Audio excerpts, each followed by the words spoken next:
Hello guys, বন্ধুরা তোমরা কেমন আছো? ভালো আছো? আমার মা আজকে নতুন রেসিপি বানাবে, সেটা তোমরা দেখতে থাকো, আমি তোমায় দেখাবো।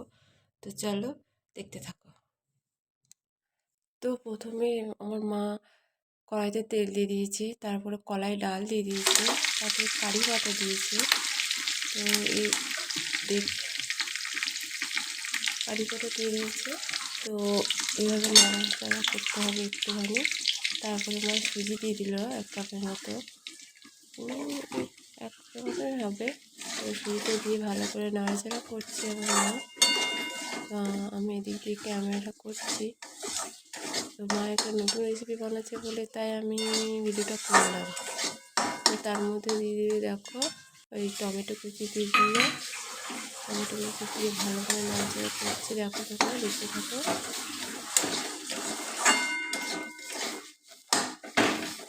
এইভাবে একটু ভেঙে ভেঙে দিতে হবে টমেটোটাকে, ভালো করে মিক্স করতে হবে, ভাজা ভাজা করে করতে হবে।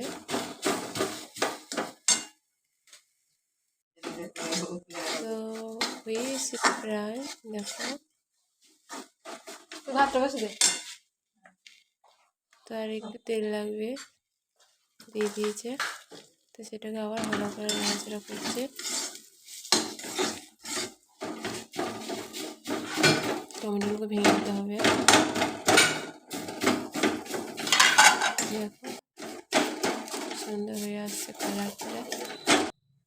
দেখো নুন দিয়ে দিল, চিনি দিয়ে দিল অল্প অল্প করে।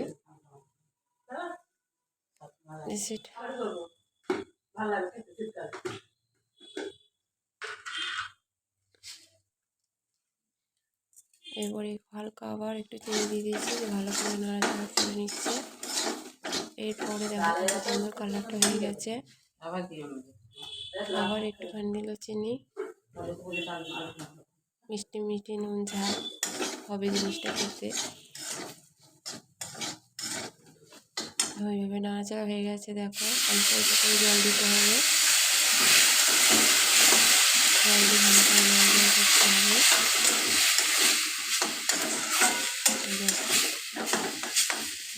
জল দিলে কিন্তু হবে না, সুজির উপমা আর হবে না, ওই জল জল পাড়া হয়ে যাবে। তো দেখো এইভাবেই করতে হবে।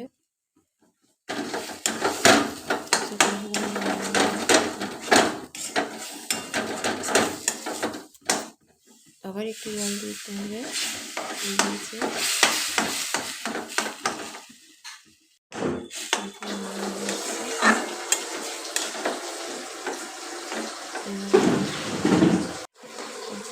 হয়ে গেছে, দেখো কি সুন্দর হয়ে গেছে।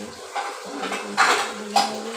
তো তোমরা যদি ভালো লাগে এই রেসিপিটা, তোমরা করে এইভাবে করে দেখো, দেখো হয়ে গেছে। যদি চ্যানেলটা যদি রান্নাটা ভালো লাগে সাবস্ক্রাইব করে দেবেন,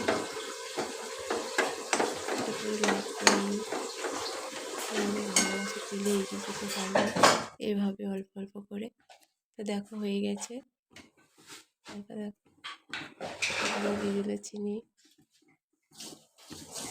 আর দেখো কি সুন্দর হয়ে গেছে, দেখো আবার নাড়াতে দিলে চিনি,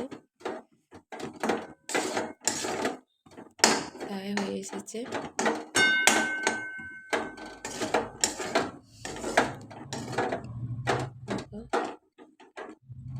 অসাধারণ খেতে লাগবে। এরপরে বাটিতে তুলে নিচ্ছে খাওয়ার জন্য, খুব টেস্টি হয়েছে কিন্তু খেতে। দেখো ওইখানে আমার বোন আলু কাটছে, রান্না করবে।